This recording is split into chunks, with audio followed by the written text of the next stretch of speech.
कानून व्यवस्था है आपकी, सब कुछ है आपके पास, फिर भी जो है महिलाओं पर रेप नहीं रोक पा रहे हो, हत्या नहीं रोक पा रहे हो। सुनो भाई, मैंने ध्यान से आपको सुना है, सुनिए जरा। No don please. जिस दिन अम्बेडकरवादी गुस्सा हो जाएगा वो फिर इस सरकार को जो 24 में आ गई है वो आने वाले चुनाव में ऐसा सबक सिखाएगा कि दोबारा पलट के नहीं देख पाओगे। तो मैं, मेरे दाएं तरफ जो साथी बैठे उनको बुरा लगेगा, कर्नाटक में 14,732 करोड़ रुपए इन्होंने दूसरी योजना में लगा दिए और मध्य प्रदेश में आपने 95 करोड़ रुपए जो है दूसरे बजट में लगा दिए। हमारा जो मिलता है उसको तो मत छीनो भाई। एमएसपी की लीगल गारंटी कोई बात नहीं हुई है। किसानों को जो 6,000 रुपए मिलते हैं उसको बढ़ा के 12,000 रुपए करना चाहिए और फसल बीमा जो है उसका सारा प्रीमियम सरकार भरे, किसानों पर बोझ ना लगे। रिजर्वेशन प्रमोशन में लागू नहीं किया गया, पुरानी पेंशन को बहाल नहीं किया गया, इस पर चर्चा नहीं हुई। देश में मनरेगा समय न्यूनतम मजदूरी की दर 700 रुपए होनी चाहिए, समान काम समान वेतन पॉलिसी लागू होनी चाहिए। जो रसोई की चिंता करते हुए 500 रुपए प्रति सिलेंडर से ज्यादा के दाम नहीं होने चाहिए, जो महिलाओं को राहत मिल सके। बिजली के दामों में भी कमी होनी चाहिए। बेरोजगार युवाओं को 5,000 रुपए भत्ता मिलना चाहिए, जो बेरोजगार युवा जो है अपनी पढ़ाई या अपना खर्चा उठा सके। मैं अपने क्षेत्र के विषय में महोदय आपसे कहना चाहता हूं कि पश्चिम यूपी में नगीना में एक एम्स बनना चाहिए, एक IIT बननी चाहिए, एक IIM बनना चाहिए। नगीना लोकसभा में उद्योग धंधे लगने चाहिए। नगीना की कताई मिल जो है उसको पुनः शुरू कराना चाहिए।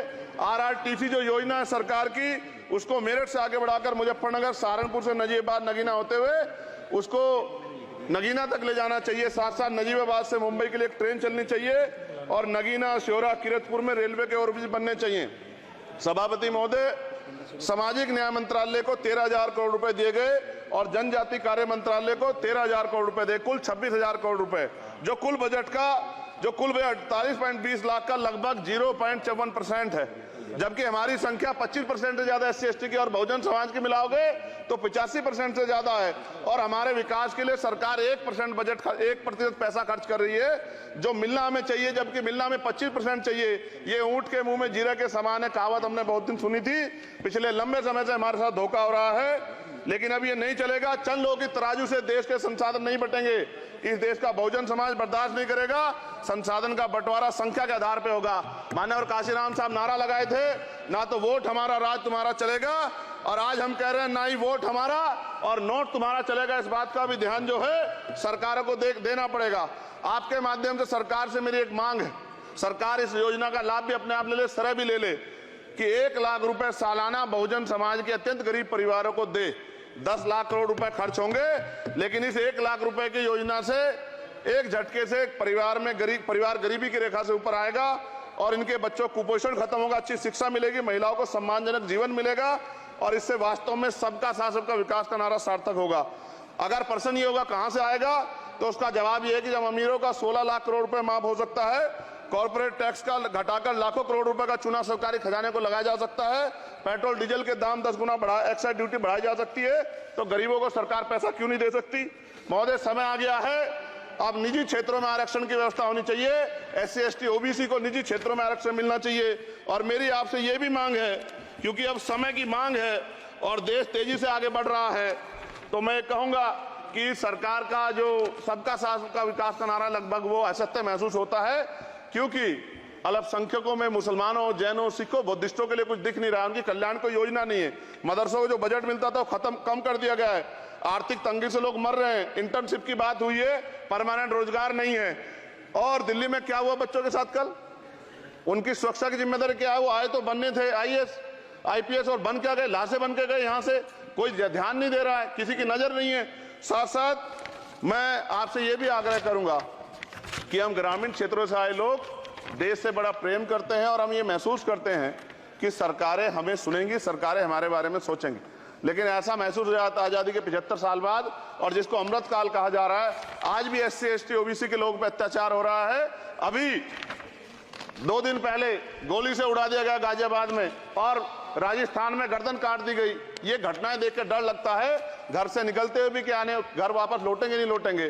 तो मेरा सरकार से आग्रह है, अगर आजादी के 75 साल बाद भी हमें हमारी हत्या हो रही है, तो हमारी मां को भी दर्द हुआ होगा जब उसने हमें पैदा किया हो।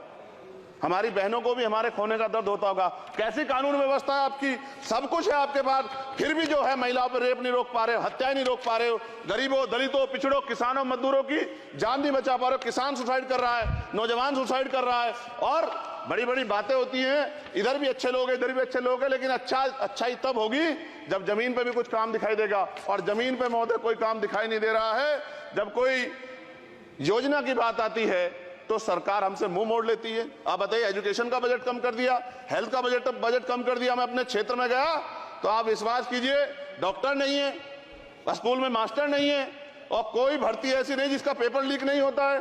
तो देश किस तरफ जा रहा है और इसमें नौजवानों का भविष्य क्या है, इसके बारे में हमें चिंता करनी चाहिए। और अंत में अपनी बात को खत्म करते हुए मेरा आपसे आग्रह और आपके माध्यम सरकार से आग्रह है कि यहां बाहर बाबा साहब अम्बेडकर की मूर्ति लगी हुई थी एक, वो करोड़ों लोगों की आस्था से जुड़ा विषय है, और आप विश्वास करो इतना गुस्सा है उसको लेके, मेरी आपके माध्यम से मैं हाथ जोड़ता नहीं हूं, लेकिन मैं हाथ जोड़ के आपसे आग्रह कर रहा हूं कि प्रधानमंत्री जी, सरकार से हमारी आग्रह कि वो अम्बेडकर वादियों के सम्मान का ध्यान रखते हुए, उनके जो है दिल की पीड़ा को समझते हुए, उनके दर्द का ध्यान रखते हुए उस मूर्ति को पुनः स्थापित करा दीजिए।